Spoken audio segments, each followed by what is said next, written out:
রসমালাইটা খেতে কিন্তু সত্যি দারুণ হয়েছে।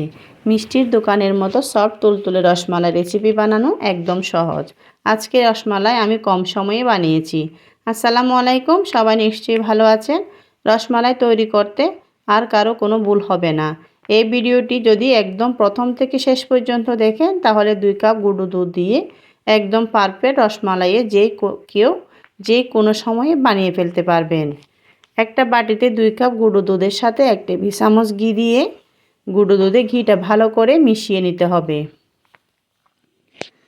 দেখুন আমি হাত দিয়ে কিভাবে মিশাচ্ছি।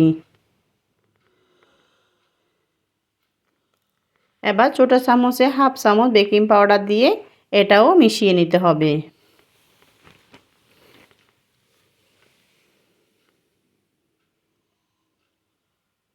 ফেটে রাখা ডিমটা দিয়ে দুধের সাথে মিশিয়ে নিচ্ছি।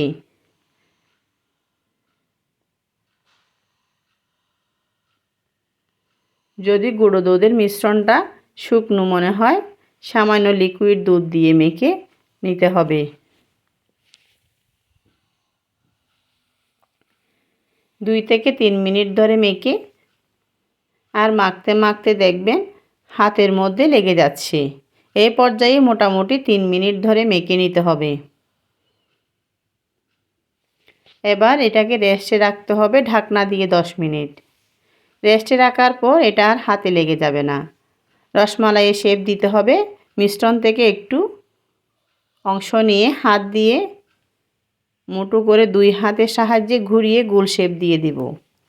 শেপ দেওয়ার সময় অবশ্যই একটা জিনিস মাথায় রাখবেন, কোনো ফাটল রাখা যাবে না। যদি ফাটল থাকে তাহলে দুধে দিলে ফেটে যাবে। এভাবে গোল শেপেও বানাতে পারেন, আবার লম্বা শেপেও বানাতে পারেন। আমি কড়াইয়ের উপর 2 কাপ চিনির সাথে 2 কাপ পানি দিয়ে দিচ্ছি।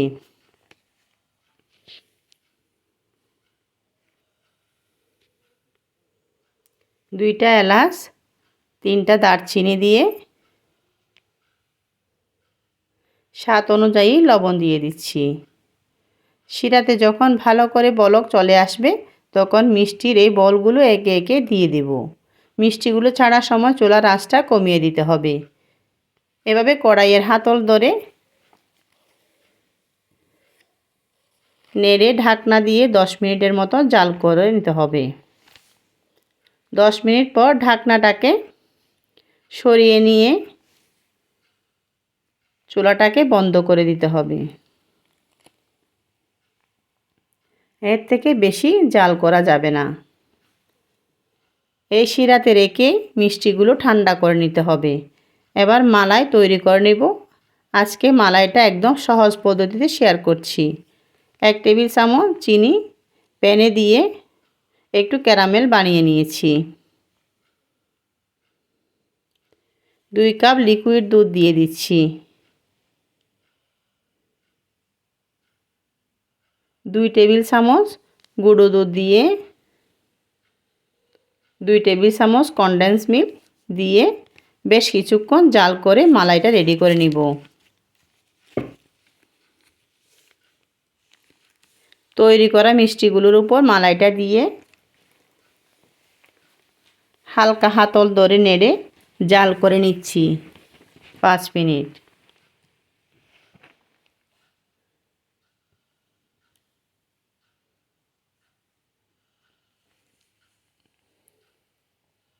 আবার ঢাকনা দিয়ে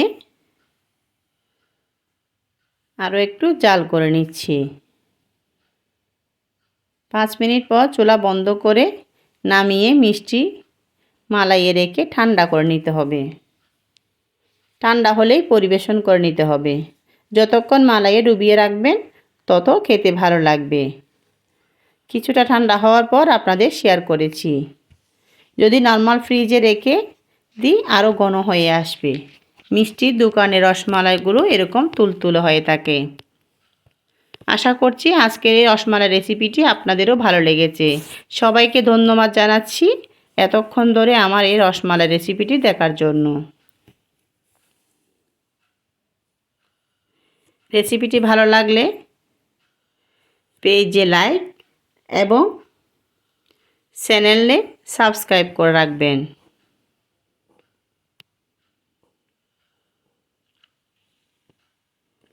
এতে আমি ভিডিও দেওয়ার সাথে সাথে আপনাদের কাছে নোটিফিকেশন চলে আসবে।